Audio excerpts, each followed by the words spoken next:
Las personas no necesariamente renuncian a las compañías, a los jefes, sino a las culturas. Invertir en cultura no solamente se trata de hacer que hacia afuera todo sea más bonito, es retener a tu personal. Si tú quieres ser una compañía que está customer obsessed, está comprobado que realmente donde tú tienes que invertir primero es en tus personas. Si tú tienes a las personas contentas, a las personas tratas como el recurso principal, eso se traduce naturalmente al cliente. La misión es lo que tú haces en el día a día. La visión es a dónde quieres llegar, pero el propósito es realmente el por qué existes. Y el propósito debería ser algo atemporal. Las soluciones más disruptivas probablemente no salen del liderazgo, sino salen de las personas de abajo que fueron empoderadas y se atrevieron a traer nuevas ideas. ¿Qué diferencia puede hacer un líder que se considera aprendiz a un líder que se cree el experto y el jefe en todo momento?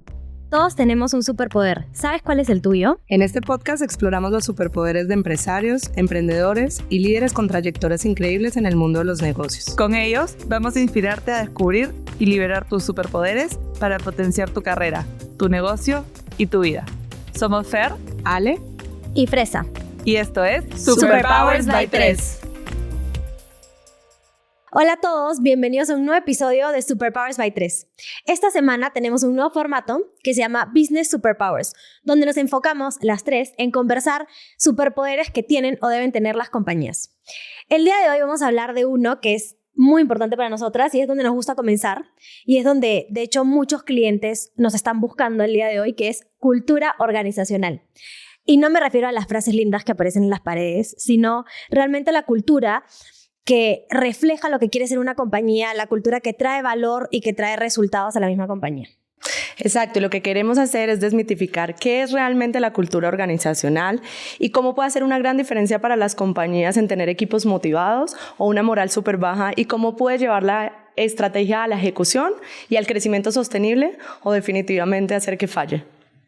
Y como nos gusta hacerlo, pensando en los formatos que ya les hemos presentado y les encantan, traemos siempre historias, anécdotas, un poco de chismecito y mucho conocimiento. Vamos primero por lo primero. ¿Y qué es la cultura organizacional para ustedes en pocas palabras? Yo lo que siento es que es como el sistema operativo de la empresa, o sea, hay mucha parte que es visible, que es claramente cuál es el propósito, cuál es la estrategia, cuáles son los sistemas y la estructura, pero hay otra parte no visible que se parte de los comportamientos, de esas historias, de esos modelos que se siguen ya en la empresa, a veces de forma formal o informal, y que parte mucho también del ejemplo de los líderes. Para mí, exacto, la cultura organizacional es mucho más que solamente lo que vemos normalmente desde afuera. Son los procesos internos, es la forma de liderazgo, cómo fluye la información formal e informal, cómo se resuelven conflictos, cómo se crean los equipos. Pero más importante es cómo se siente tu corazón un domingo pensando que el lunes tienes que ir a trabajar. Me encanta esa frase. Es una frase que de hecho viene de Bill Marklin y a mí me encanta y creo que la repetimos muchísimo porque se trata de eso, te emociona ir a trabajar, te da terror, te pesa que llegue el lunes. Eso es lo que es la cultura. Y creo que es súper importante saber que la cultura organizacional, si bien viene desde arriba y permea en toda la empresa, no siempre se traduce a todos los equipos. Y es muy importante que el equipo de liderazgo esté muy consciente de eso. Yo puedo hablar muy a título personal. Nosotros siempre hemos hablado lo mucho que nos gusta o nos gustó trabajar en una empresa como Procter, pero yo estuve en un momento donde no sentí que pertenecía. Y sabiendo que estaba en una empresa increíble y que me encantaba, estuve muy cerca de renunciar. Y cuando cambié de equipo y levanté la mano, lo vieron desde arriba, más arriba del equipo de liderazgo, como más local de mi equipo. Me movieron a un lugar donde yo sentía que pertenecía. Volví a desarrollar ese amor y esa camiseta por la compañía y por el rol y el equipo que hacía que mis domingos ya no sean terroríficos. Y ese punto me parece súper importante y es algo que conversamos mucho nosotras, ¿no? Realmente la cultura, o sea, culturas bien establecidas, culturas fuertes, deberían ser atemporales, no deberían cambiar en los tiempos difíciles, deberían mantenerse lo suficientemente sólidas como para que en tiempos difíciles, y tiempos difíciles me refiero total compañía, de repente hay equipos que pasan por momentos mucho más duros, más difíciles, no debería no malograrse, pero como romperse, como transformarse, ¿no? Totalmente. Y yo creo que yo lo hablaba en la primera temporada, si se acuerdan, un poco como de que las personas no necesariamente renuncian a las compañías, a los jefes, sino a las culturas. Sí. Y pensando, escuchando mucho lo que tú decías, Fer, o sea, tú sabías que la cultura de la compañía estaba bien y que ese equipo era el que había que corregir y que de pronto no querías pertenecer a ese equipo porque había todavía que trabajarle mucho para que realmente se viviera la cultura de toda la compañía en toda la compañía. Pero tú tenías claro que eso era lo que se tenía que ajustar. Es muy diferente cuando uno dice, no, es que la compañía o la cultura total de la organización es la que está en problemas o la que no se conecta para nada con lo que tú eres, y ahí es donde uno dice, pues, ¿sigo acá o no? Sí, y yo creo que se habla mucho de si es que es una manzana podrida en una organización. Me encanta eso. Sí, o sea, ¿es una manzana podrida o realmente es la cultura como procesos y valores y principios de la compañía lo que está mal? Yo siento que muchas veces cuando esto viene realmente de liderazgo desde arriba, de los fundadores, normalmente la cultura viene de un fundador cuando es una empresa familiar o un startup, refleja los valores y principios de la persona que la creó. Pero cuando ya pasamos a organizaciones mucho más grandes o corporaciones, tenemos la oportunidad de pensar cómo queremos que esa cultura realmente baje, cuál es el rol del equipo de liderazgo para lograr eso.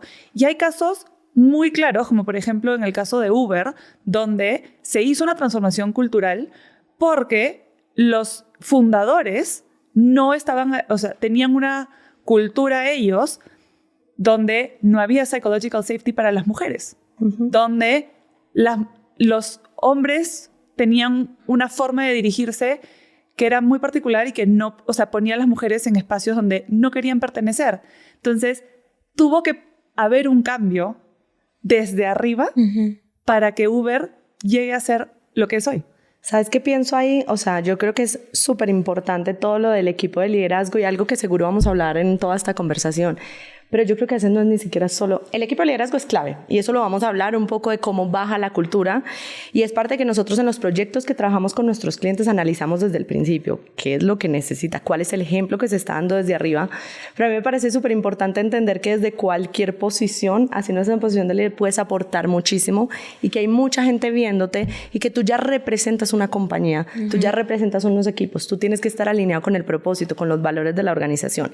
Y con la manzana podrida, eso me acuerda a un jefe mío que en su momento, que de hecho probablemente entrevistemos pronto, que en un momento en que yo tuve como dudas de no me sentía tan cómoda en el equipo en que estaba, sentía que no admiraba muchas cosas de las personas alrededor mío, me dijo precisamente no te vayas. Yo en ese momento no estaba renunciando, pero me dice, es que es cuando necesitamos este tipo de manzanas, que son precisamente las manzanas no podridas, necesitamos este tipo de gente que lo que va a hacer es irradiar lo que se necesita al resto del equipo para ir transformando, y no siempre tienes que estar arriba.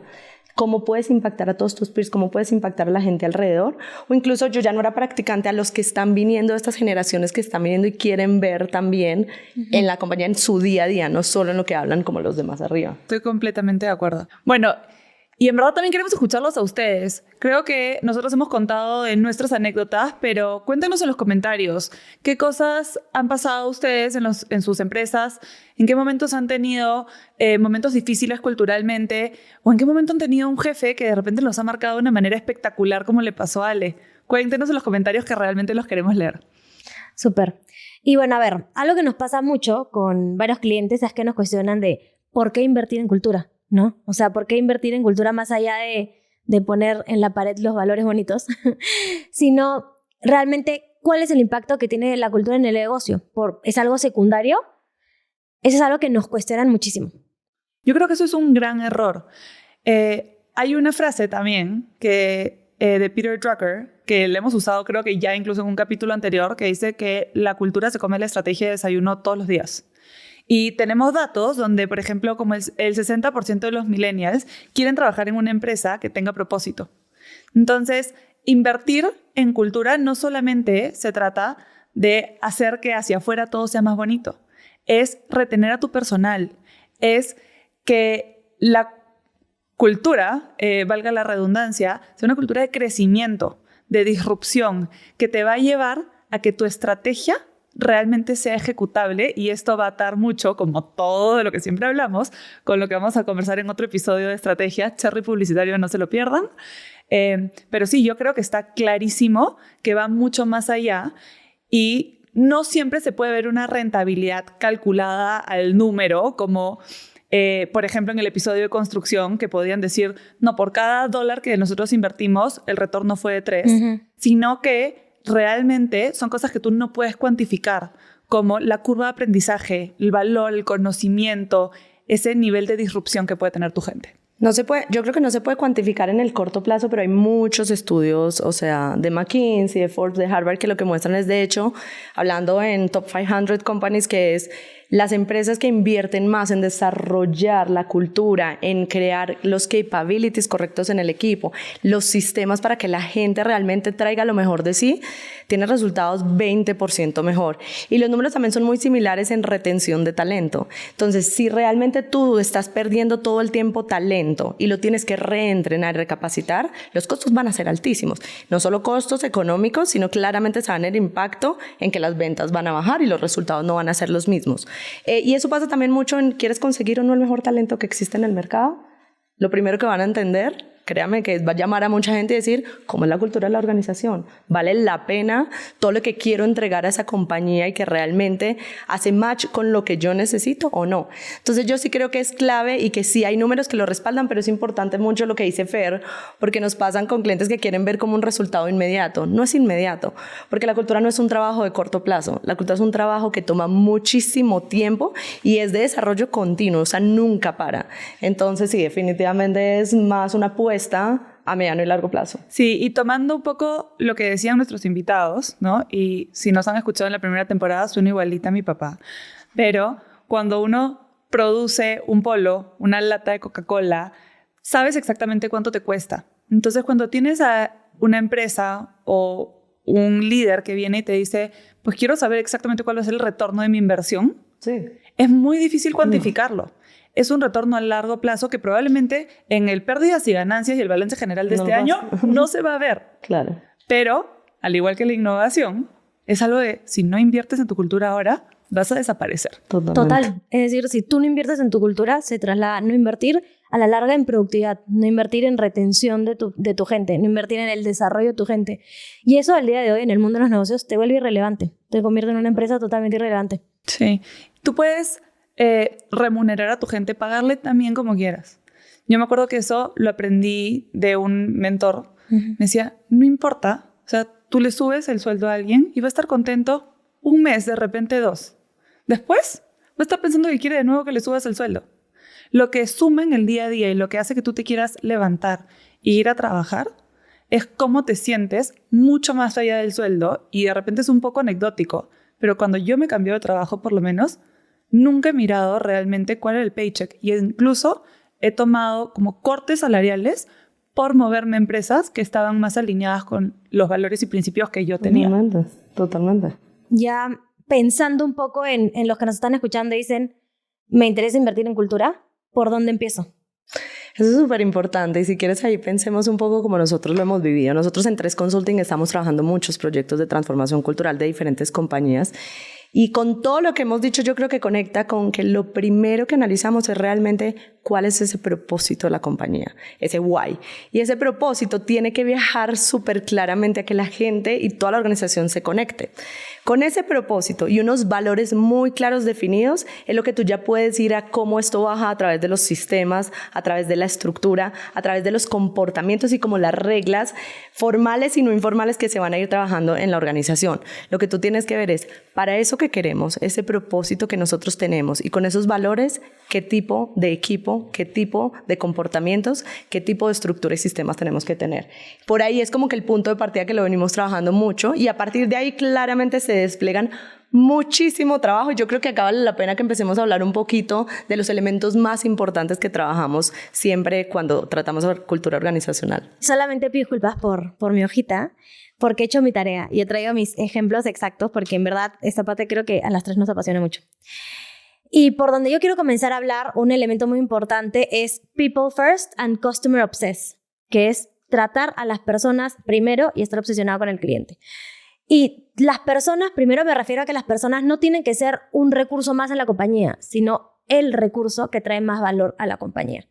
Entonces, si tú quieres ser una compañía que está customer obsessed, está comprobado que realmente donde tú tienes que invertir primero es en tus personas. Si tú tienes a las personas contentas, a las personas tratas como el recurso principal, eso se traduce naturalmente al cliente. Y un ejemplo que a mí me encanta es del Four Seasons. Four Seasons creo que es una empresa que realmente vive el people first como el recurso principal y obsesión con el cliente, ¿no? Y me refiero a people first como tienen una filosofía desde el inicio de siempre centrarse en darle lo mejor a sus trabajadores antes que al cliente. Existen muchas entrevistas donde Four Seasons es muy transparente y nos cuenta que ellos invierten antes en las áreas de los empleados que en las del hotel. Entonces yo me puedo pensar, o sea, ¿cómo son esas áreas, no? O sea, no trabajar ahí. Y un ejemplo que me encanta específico, una experiencia en el Four Seasons es Simon Sinek fue a hospedarse en el Four Seasons de Las Vegas. Entonces él antes de una charla fue a tomar un café. Hay como una zona de un barcito de café donde está el barista que se llama Noah.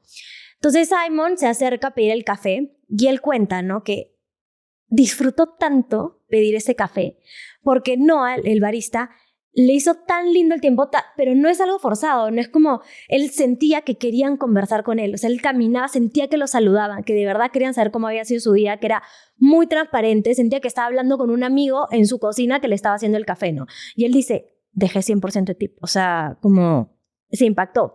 Y de hecho Simon, siendo quien es y tan experto en cultura organizacional, le preguntó a Noah, el barista, ¿por qué te gusta trabajar acá? ¿No? ¿Y por qué estás tan feliz? ¿No?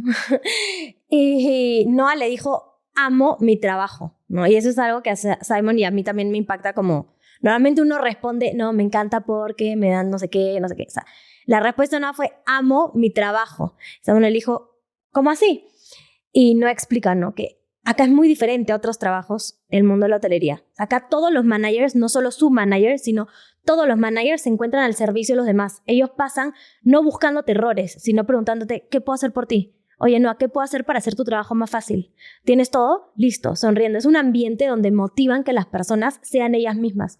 Ellas amen su trabajo y al final tener a un Noah tan feliz se traduce en una experiencia increíble al cliente, ¿no? Entonces a veces nosotros nos centramos mucho en cómo hago customer obsessed, cómo llego que el cliente esté feliz, pero sobre todo en servicio lo más importante es tener a tu gente feliz, porque eso se traduce naturalmente, ¿no? Y Noah mismo te contaba, ¿no?, que él trabajó en el Caesars Palace en Las Vegas, donde era una cultura totalmente diferente y los managers no pasaban a ver cómo ayudaban, sino pasaban a ver que estás haciendo todo perfecto y encontrar errores. Entonces, si tú ibas al Caesars Palace, ibas a encontrar un Noah donde estaba tratando de pasar desapercibido, bajando la cabeza, dando una experiencia totalmente diferente, ¿no? Y ahí te das cuenta que la misma persona, cómo puede darte dos experiencias de cliente totalmente diferentes, ¿no?, al sentirse como el recurso o al sentirse como algo más. Y creo que esto viene mucho conectado con lo que tú decías, Fer, del liderazgo. O sea, como liderazgo, como de una compañía, uno tiene que cuestionarse cuál es el ambiente que yo quiero crear en mi compañía. ¿Cómo motivo a que mis empleados, cómo motivo a que mi gente se sienta parte, se sienta contenta y esto se transmite al consumidor? Sí, y creo que hemos hablado mucho del servicio, pero solo para la gente que nos escucha, esto aplica a todas las industrias. Nosotros hemos trabajado en consumo masivo y dices, pero sí es un producto, pero ahí, ¿quiénes eran nuestros clientes? Era la fuerza de venta. Sí. Era la distribuidora. Entonces, yo me acuerdo, también muy anecdótico, pero haberme juntado con un influencer y estar sentados y cuando en un momento nos parábamos, terminó y el chico dijo, estoy impresionado con la pasión de este equipo por su producto.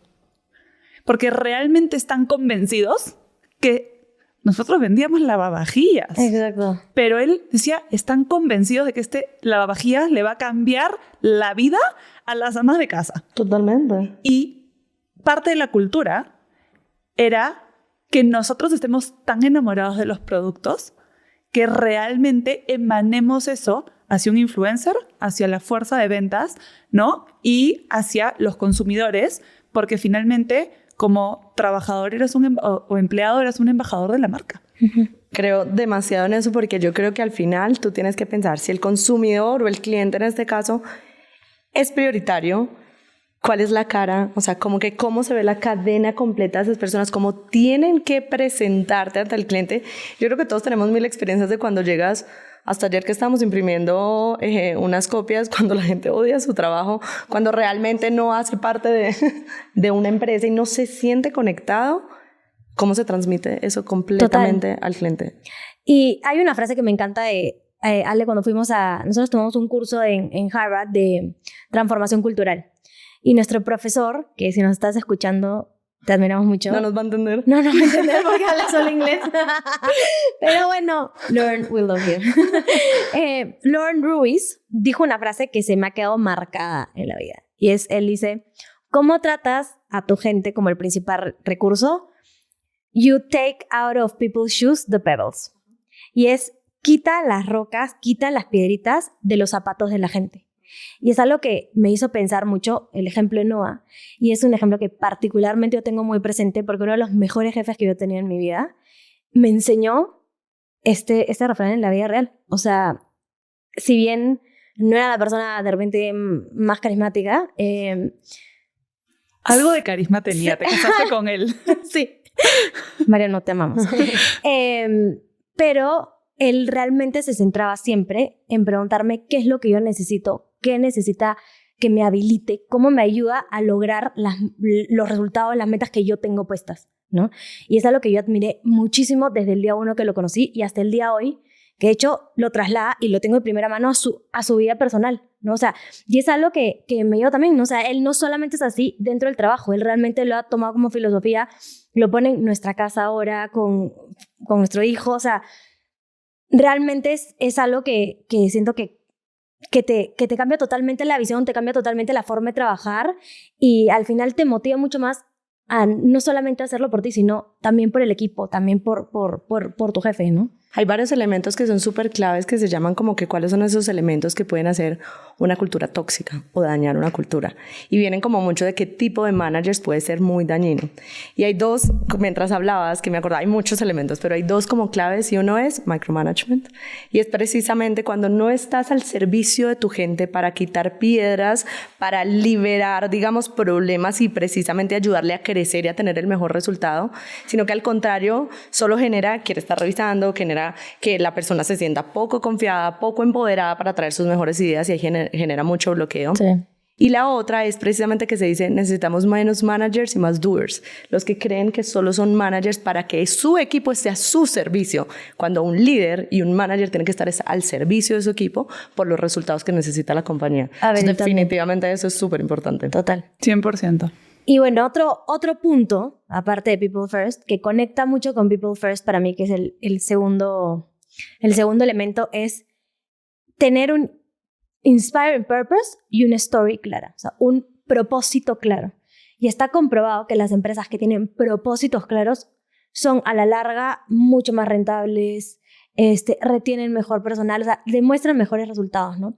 Y con propósito yo me refiero a que las empresas tengan claro de por qué existen, ¿no? ¿Por qué? Porque uno piensa a propósito y mucha gente no tiene claro cuál es la visión, cuál es la misión, cuál es el propósito, o eso es lo que escribes en la página web y lo dejan ahí, ¿no? Pero realmente tener el propósito claro es cuando la empresa lo vive y lo respira como memoria muscular. O sea, es algo que debería estar inscrito en el hacer del día a día de las personas, ¿no? Y una frase que a mí me gusta es: la misión es lo que tú haces en el día a día. La visión es a dónde quieres llegar, pero el propósito es realmente el por qué existes.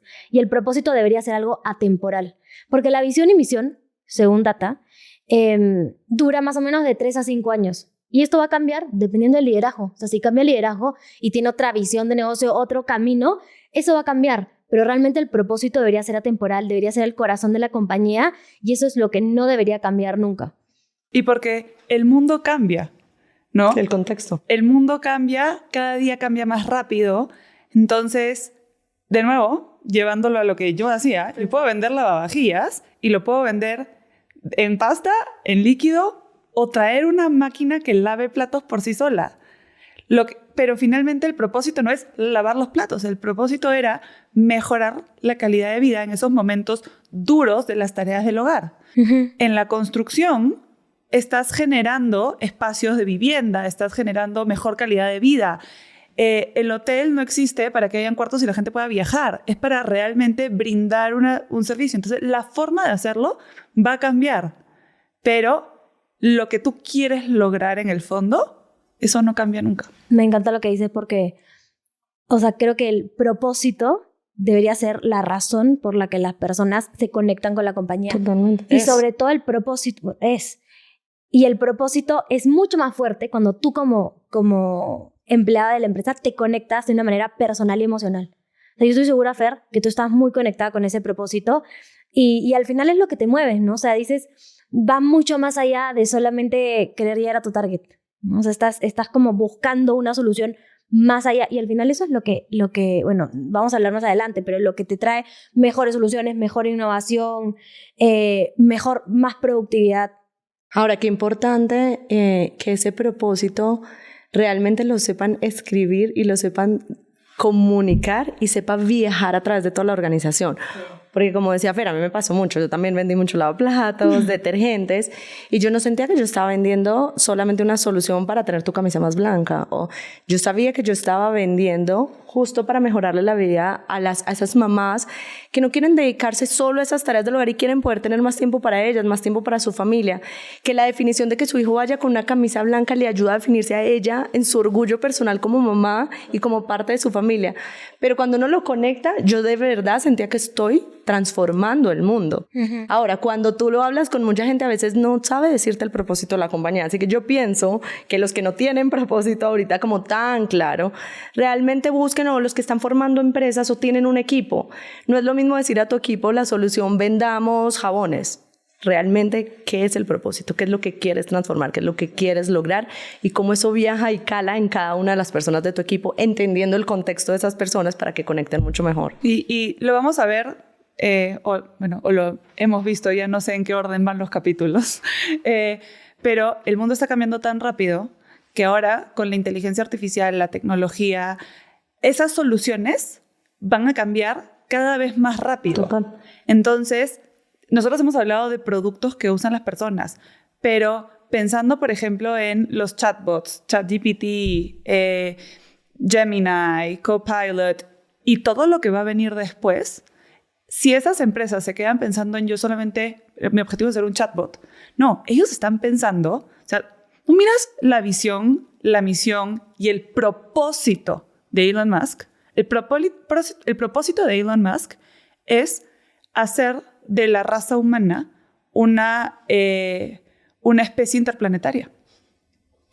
Ese propósito va mucho más allá total de lo que está haciendo ahorita. Uh-huh. Y él sabe que tiene que tomar como estos baby steps para llegar hasta allá. Entonces, eso se va a mantener y va a ser mucho más atemporal, como tú decías.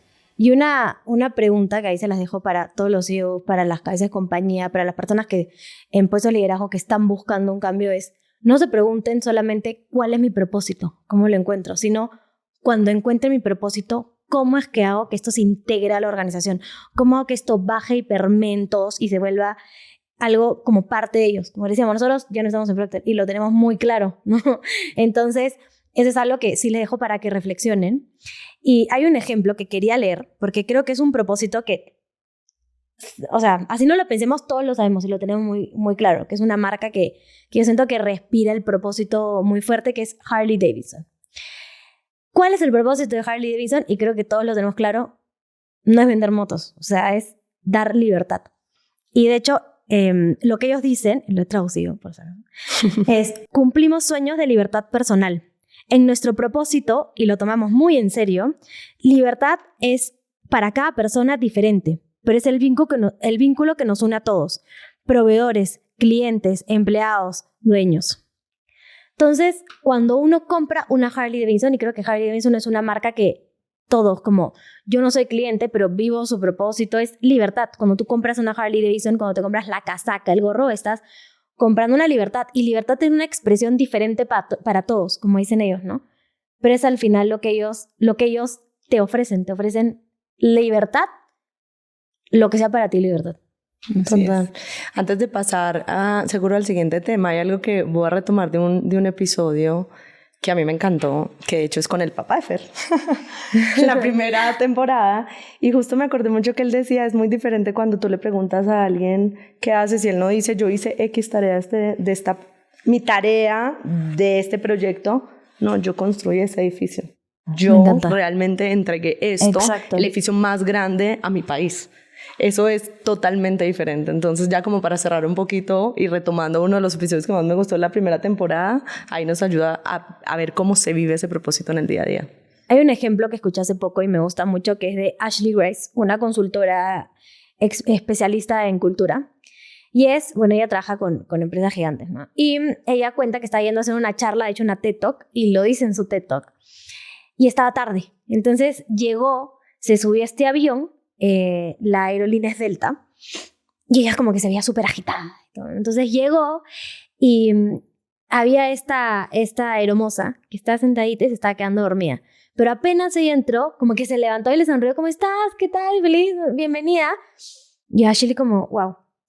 Y la aeromoza la vio a ella, que estaba como un poco cansada, desorientada, que había llegado apurada, y le preguntó, ¿cómo estás? ¿Qué necesitas? Y como la sintió muy, muy atenta, no, cuéntame, ¿qué necesitas? Que no sé qué. Dijo, no, lo que pasa es que estoy súper apurada porque casi pierde el vuelo y tengo que llegar a esta charla que tengo que dar ahorita, y como que a 1000, ¿no?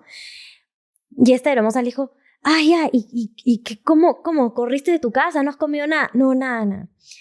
Entonces, el vuelo era súper corto. Termina el vuelo y a la hora de salir está esta chica que es súper joven y le había hecho una bolsita, ¿no? Y esta bolsita se la da y le dice, toma. Y Ashley le dice, ¿de qué es? Y le dice, no, es que nos contaste que no habías comido, que estabas súper apurada, y es una forma nuestra de agradecerte también por haber sido tan amable, porque a pesar de estar tan apurada, nos sonríes y nos trataste súper bien. O sea, la hermosa agradeciéndole a la cliente, ¿no? Y se la dio. Y Ashley se quedó en shock. Y cuando estaba corriendo en el aeropuerto, le dio hambre, abre la bolsa y ve que son un montón de mini bolsitas de almendras con una cartita que le dice, Ashley, sabemos que tú no puedes comer gluten. Lo que teníamos eran almendritas. Esperamos que te vaya increíble con tu TikTok. La queremos escuchar. Ashley se quedó impresionada y dijo, qué orgullo siento, porque casualmente en el 2003 Ashley había trabajado con Delta para hacer el purpose de la compañía. Delta Post, lo que pasó en el 9/11 de Estados Unidos, quiso hacer una reinversión y quiso cambiar su propósito. Y Ashley fue la consultora que trabajó con Delta para crear este propósito. Ashley lo tenía clarísimo, o sea, sabía la reacción y no podía creer que 15 años después, ese año fue 2019, esta chiquilla que de repente había estado en secundaria cuando Ashley había hecho el proyecto de crear el propósito, estaba viviendo el proyecto de Delta, que querían sentirse como más cercanos, parte de su familia. Entonces se sintió muy orgullosa y creo que es como un ejemplo increíble, que orgullo para ella también, de cómo el propósito se tiene que volver memoria muscular. No es algo que de repente tienes que recitar perfecto, pero tú lo tienes que vivir. Cada empleado, cada persona de la compañía es algo que lo tiene que vivir. Y una parte muy importante que conecta con el propósito es tener unos valores auténticos, accionables, y que realmente las personas de la organización los puedan trasladar a las decisiones de su día a día. O sea, no inventarse algo muy general, sino realmente personalizarlo para que se vuelvan como la guía de cómo tú, desde tu rol, deberías tomar decisiones, deberías como accionar. Y una frase que me gusta mucho es, los valores no son solo lo que está escrito en las paredes, sino son lo que pasa dentro de las paredes. Me encanta, buenísima. Sabes que hay un punto que es muy importante también revisando todo esto de cultura, y es, lo hemos ido hablando durante la conversación, pero como enfocándolo como algo que realmente hay que revisar muy bien, y es el rol de los líderes. Y la importancia, y lo estudiamos mucho en el curso que hicimos también, y es cómo los líderes tienen que ser increíbles, pero no perfectos. Y cómo realmente posicionarse no como el perfecto puede ayudar muchísimo más a tu equipo. No sé, a ustedes les ha pasado seguro, y a muchos que nos están escuchando, ¿cuántas veces no pasa que llega un jefe que siempre quiere ser la última palabra en todo, que finalmente no escucha y se quiere creer el experto cuando en verdad sabemos que hay cosas que no saben y eso está bien, y cambia totalmente la dinámica del equipo? Qué chévere y qué empoderador es cuando realmente un líder entiende que es un estudiante, que no es solamente el experto. Cuando un líder muestra que ha cometido errores y que eso se traduce en aprendizajes. Cuando un líder se muestra más auténtico, que muestra un poco como su vulnerabilidad. No en todos los momentos, porque también se tiene que entender que se adapta dependiendo de la situación, pero que le da esa apertura y crea como ese lugar que le da seguridad al equipo para también cometer errores, para traer todas las ideas. Y eso también le devuelve un poco de poder y autonomía al equipo. Totalmente. Y te permite, como miembro del equipo, darte el permiso de equivocarte y de tomar decisiones y de ser más arriesgado, ser un poco más emprendedor, que es algo que hablamos mucho nosotras. Ser emprendedor no significa solamente, pues voy a poner una empresa, sino es ser emprendedor cada uno desde su rol dentro de una empresa. Entonces, cuando tú ves a un jefe que te dice, yo también me equivoco, ¿no? O que te pide opiniones y te empodera, ahí realmente puedes innovar y brillar. Y de repente, o sea, muchas veces, y lo vamos a hablar en un ratito, las soluciones más disruptivas probablemente no salen del liderazgo, sino salen de las personas de abajo que fueron empoderadas y se atrevieron a traer nuevas ideas. Y reforzando un poquito como esos puntos, de hecho hay un estudio súper importante de Harvard que se ponen a hacer una investigación y a trabajar con diferentes líderes de diversas compañías de Estados Unidos. Y un dato que me pareció impresionante es cuando hablaban con ellos, 68% de los líderes dicen que llegaron no preparados para su posición y más del 80% decía, y la compañía no necesariamente les dio las herramientas para prepararse. Y a partir de ese punto, qué importante es cómo actúa de acuerdo a ese desconocimiento. Es un estudiante que es capaz de escuchar, de rodearse de las personas que necesita, de estar constantemente creando capabilities para su equipo y para él mismo, no que se las sabe todas, versus el que se las sabe todas. A mí me pasa, bueno, y estoy seguro que le ha pasado a muchos. Y a mí me pasó en un rol donde para la jefa que tenía en ese momento era súper nuevo todo. Y qué diferencia es que al principio quiso ponerse como que yo me la sé y nos hizo retrabajar muchísimo porque claramente decía yo me la sé, entonces tenía que ser de esta manera y ya no necesariamente escuchaba las opciones del equipo. Terminamos trabajando casi que porque hay que hacerlo de esa manera y claramente cometíamos muchos errores en el camino, pero luego en el momento de reconocer esos errores era culpa nuestra. ¿Qué diferencia cuando un líder realmente también es accountable de los aprendizajes y de los errores y reconoce al equipo cuando se lo tengan que reconocer? Y todo esto que hablamos de crear espacios que se sientan seguros para la gente, es tanto como para cometer errores como para que traigan su verdadero ser. Cómo pueden ser auténticos y se sienten valorados, escuchados y respetados y que no sientan que tienen que generar o convertirse en otra persona diferente para la compañía. Entonces eso lo vemos súper clave y es un elemento que lo hemos aprendido mucho ahorita trabajando también en proyectos donde vemos qué diferencia puede hacer un líder que se considera aprendiz a un líder que se cree el experto y el jefe en todo momento. Total, y un buen líder al final no es solamente el que te trae buenos resultados, sino es el que realmente se enfoca en desarrollar a su equipo, el que se enfoca a que su gente llegue al siguiente nivel, que al final por consecuencia te trae los mejores resultados. Y ya como para ir cerrando, yo no quiero dejar de hablar del growth mindset y el disruptive mindset, que es esta mentalidad de crecimiento constante y de aprendizaje. No necesariamente son lo mismo. El growth mindset viene de Carol Dweck, donde ella habla de este crecimiento y aprendizaje, donde realmente creemos y estamos convencidos que podemos crecer en base a eso, en base a equivocarnos y que la gente le pierde el miedo a equivocarse. Yo uso 2 ejemplos de Google para este caso, pero hay miles más.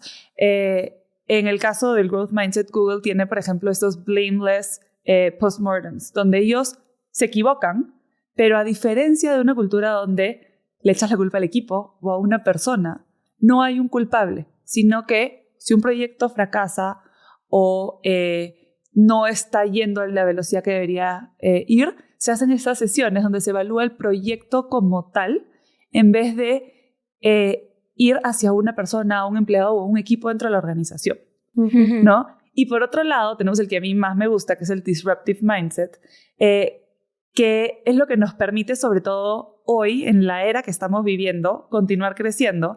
Y es este pensamiento que va un poco más allá y que no solamente habla de crecer a través del aprendizaje, sino de cambiar por completo la visión de lo que podría ser existente en el momento y las soluciones. Volviendo a Google, Google tiene como parte de su cultura, de los procesos de la empresa, cualquier empleado en Google puede dedicarle el 20% de su tiempo a un proyecto que esté fuera de sus roles y responsabilidades. Y como anécdota, de ahí salió Gmail. ¡Wow! Increíble. Increíble. De alguien que estaba viendo otra cosa y que tienen estos passion projects y la empresa genera estos espacios para que la gente pueda innovar. Y les dan permiso para que sean emprendedores, innoven, se las busquen un poco y sean mucho más creativos.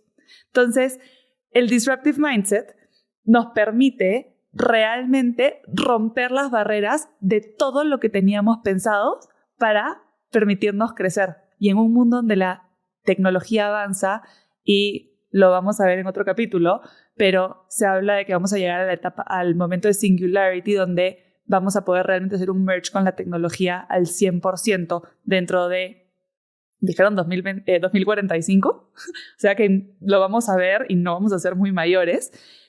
Realmente se redefine todo lo que es posible. Todas las empresas, no solamente las empresas de tecnología, deberían estar mirando ya qué cosa está completamente fuera de la caja. Y eso nace de la cultura de una empresa. Fer, sorry que te interrumpa y yo sé que ya estamos cerrando y esto va a sonar como publicidad, está cero planeado, cero pagado, pero me parece imposible no decirlo y es parte de nuestra metodología en 3 Consulting. ¿Sí? Una de las cosas cuando nosotros dijimos cómo creamos una metodología que realmente transforme a las empresas y le ayude a convertir planes y estrategias en una ejecución, y es algo que traemos porque, por ejemplo, cada que hacemos nuestros workshops, parte de nuestra metodología es decir, puede haber mucha teoría, puede haber muchos ejemplos, pero si no, el equipo no tiene el mindset correcto, no van a tener la apertura para buscar oportunidades, no van a tener la apertura para sentir. Hay diferentes formas de hacer las cosas para abrir su cabeza completamente versus un equipo totalmente contraído que uno los ve diciendo, eso se hizo así de toda la vida. Eso es la única manera, es que así, punto. Entonces, ¿cómo es tan relevante cada que haces un proyecto de realmente incentivar, no solo cada que haces un proyecto, de incentivarlo en el día a día en tus compañías, realmente cambiar el mindset por este disruptive mindset o growth mindset puede hacer toda la diferencia? Total, y trayéndolo un poco a la práctica para cualquier persona que esté escuchando y diga, ¿por dónde empiezo? ¿No?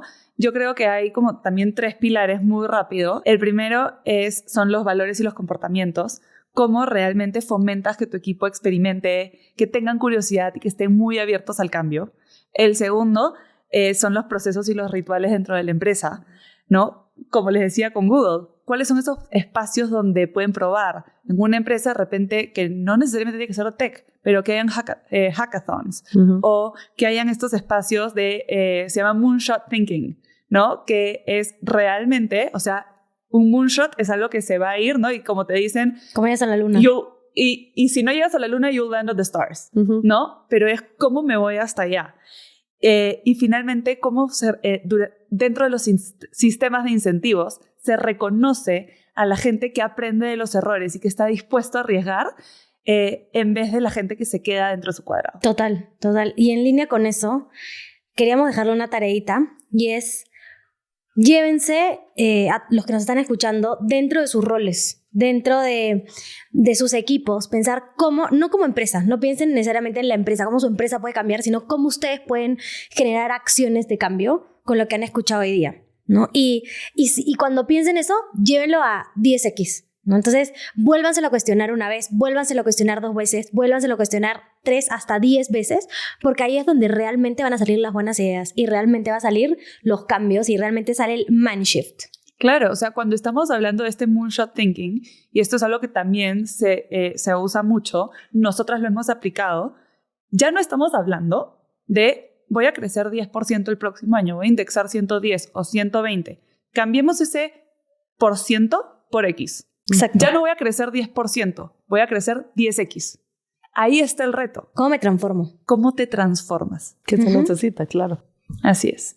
Entonces, de nuevo, cuéntenos, pero ¿cuál creen que es la oportunidad más grande que ven en sus empresas y qué creen ustedes que pueden hacer para arrancar con este cambio cultural si es que lo necesitan? Déjenlos en los comentarios que los vamos a estar leyendo todos y respondiendo todos. Y bueno, a los que llegaron hasta aquí, Muchas gracias por habernos escuchado, por acompañarnos, y no se olviden que estamos todos los martes en todas las plataformas de streaming y también en YouTube. Suscríbanse a nuestro canal, pónganle a la campanita para que les lleguen las notificaciones y nos encontramos la próxima semana. ¡Chao! Chao. Y esto es Superpowers by 3.